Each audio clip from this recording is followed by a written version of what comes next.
Let's take a look at some information and charts on Curve for Brave New Coin.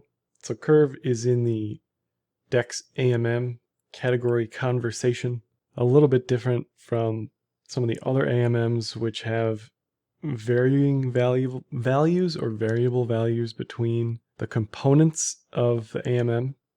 For much of Curve, the focus is basically stablecoins or USD derivatives, USDT, USDC, DAI, synthetic USD, REN, BTC, wrapped BTC, as well in that conversation. So the impermanent loss is probably much lower because there is very little relative change between the assets in the pool itself. They've quickly expanded their offerings as far as what you can actually pool. The rewards vary highly between all of these pools, but at the end of the day, this service is important because it allows interoperability at the end of the day. It allows you to change between any type of USD, any type of BTC, the many types of ETH that may or may not exist on various platforms. It unlocks liquidity for the intra-platform stuff. It just allows everybody to talk to everybody else in a much easier and simpler manner than selling one thing for one thing. This just makes it seamless and easy. At the end of the day, that's really why it's here, in my opinion. If you look at some of the numbers, just average liquidity profit just continues to go up and to the right. Average LP profit for basically everything. None of these are exactly suffering when it comes to APYs. Now, these APYs may not be mega attractive relative to other APYs in yield farming, but they're attractive to people who want low risk in yield farming, in my opinion, because they don't have to worry about some rug pull. They don't have to worry about some project that they've never heard of that has 1 billion% APY in the past week, right? This is like slow and steady. To me, this is why a lot of the stablecoin prints have just exploded.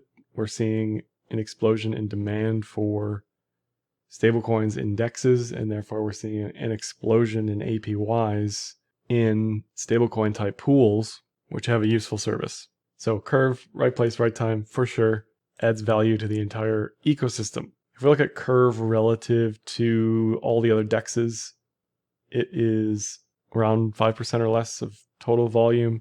Curve will probably never have 50% of the volume of the ecosystem, and that just wouldn't make sense. You expect to see most of the DEX, the traditional trading, to be a Uniswap or a SushiSwap, or dominated by DEX aggregators. So Curve plugs in and talks to everything else, just like everything else talks to everything else. Because if I'm on a higher level, if I'm on Enzyme, for example, it will pull a trade or a swap from whatever makes the most sense. That could be Uniswap, it could be Curve, it could be a combination of Balancer and Sushi, it could be whatever that makes most sense. So anyway, that's the volume over the past 24 hours. Volume over the past week for Curve in the gray here. My guess is that volumes on Curve, if volumes are up on Curve, then we are probably bearish because it represents flight to safe haven type stablecoin activity. That's just my assumption. So if we're bullish or more bullish, I expect Curve volumes to probably be less substantial. And then on a monthly basis, they aren't amazing volume-wise relative to everything else, but they're not going anywhere, right? They're definitely a part of the entire ecosystem at this point. If we look at Curve's TVL, total value locked, it's basically at an all-time high, which boils down to ETH and BTC appreciation more than anything. Lots of DAI deposits as well. But TVL nearing 6 billion according to DeFi Pulse. TVL at 6 billion according to the bank. Trading volumes muted, but again, you kind of don't expect to see big trading volumes. At least I don't on something like Curve. Transactions down into the left, down into the right, whatever you want to think of that as. Not exactly bullish, just muted or down. To me, this is less of a concern than something like Sushi, where transactions and users have kind of fallen off a cliff relative to Uni, for example, right? So as long as there is demand for stablecoins, I think Curve's going to do fine, because predominantly that's what lives on Curve is stablecoins. If you look at the on-chain metrics for the token, the DAO token, which has a governance component, transactions are basically flat since 2020, average transaction values have risen pretty substantially. It probably in response to ETH fees. If we look at active addresses in the fill basically flat. NVT, inverse metric of economic utility versus market cap or price, is also flat. So on the metric side of things, I think if you didn't know about the ecosystem as a whole, you'd think like, why does Curve exist? Who cares? These metrics look terrible. Why is the TVL so high, right?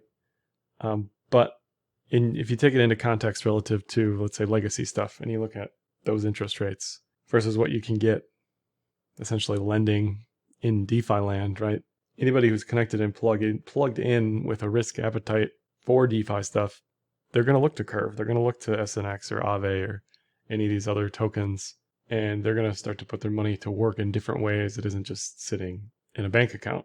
I mean, the dream is anytime you're holding any stablecoin, you're getting a return. That's the dream, right? Let's treat all of DeFi like a savings account. In order for that to work, it probably has to be on layer 2. Fees have to be basically zero. We have to have those conversations, but that's probably where we're headed sooner rather than later for stablecoins or just savings account type activity. So those are fundamentals. Nothing crazy, but I don't think Curve's going to go anywhere anytime soon. Technicals, on the other hand, look neutral. Basically, going into last month, there was this cup and handle, which is what you want to see after a bullish move. So we're either bullish, bearish, or neutral. If we are neutral, do we have a bias? Is there a chart pattern? Is there a consolidation pattern we can point to? In this case, there was this cup and handle, which you want to see at the top. It's a bullish continuation sign. It actually hit its target almost to the penny and then pulled back violently along with everything else, currently below the 4-hour 200 period moving average.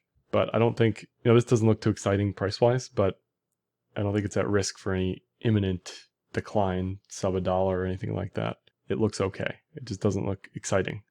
Curve 12-hour, it's above the 100-day moving average, inside of the 12-hour cloud. So if you're watching this closely, you're probably watching the higher time frame MAs, because the lower time frame just looks like a mess, right?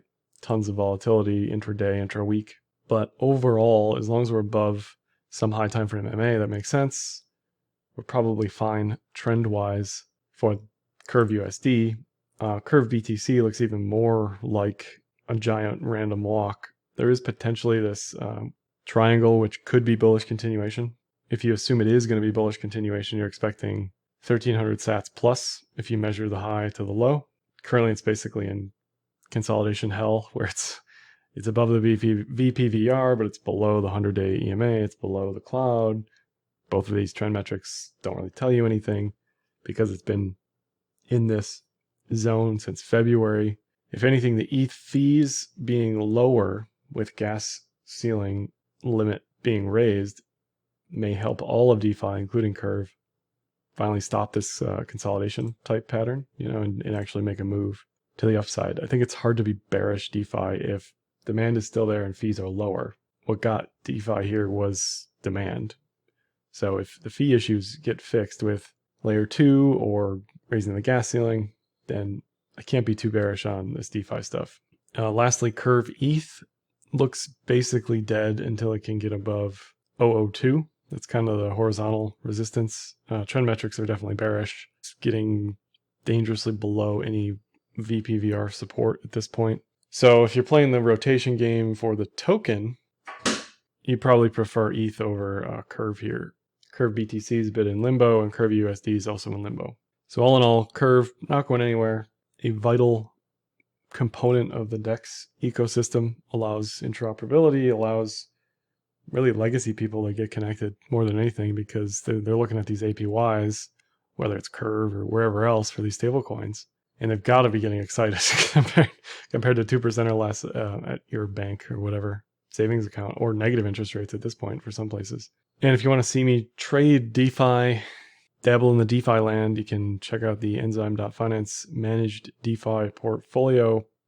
There will be about 15 to 20 total coins in here, Curve being one of them, up 16% today. Currently is 1.14% of the total allocation in the portfolio. How this works is you can see AUM, trades, performance, what I do and when. You can see, for example, when I bought Curve on what day. So I've been holding Curve since 4/15. So probably underwater a little on that specific position.